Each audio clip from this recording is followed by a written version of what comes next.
প্রত্যেক শিক্ষার্থী তার ফলাফল ভালো করতে চায় কারণ সে অন্যের তুলনায় নিজেকে বেশি ভালো অবস্থানে দেখতে চায়। কিন্তু প্রত্যেক ভালো ফলাফলের পেছনে থাকে শ্রম, অধ্যবসায় এবং সুনির্দিষ্ট পরিকল্পনা। প্রচলিত আছে সঠিক পরিকল্পনা কাজের অর্ধেক। তাই ভালো ফলাফল পরিশ্রমের জন্য কিছু বিষয় আগে থেকে সুনির্দিষ্ট করে কাজে এগুলো সফল হওয়া যায়।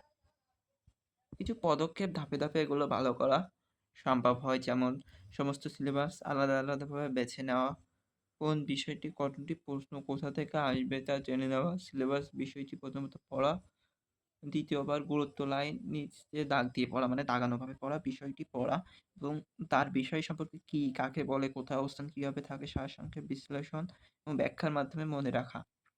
বিশ্লেষণ ও ব্যাখ্যার মাধ্যমে মনে রাখা, খাতায় অধ্যায়ের নাম শিরোনাম লিখে দা হচ্ছে যেগুলো দাগানো বিষয় উক্ত প্রশ্নের আলোকে সংক্ষিপ্ত তথ্য লিখে রাখা। সম্ভাব্য প্রশ্নের আলোকে উত্তর সংক্ষিপ্ত লিখে রাখা। গুরুত্বপূর্ণ তথ্যগুলো বারবার মুখস্থ রাখা।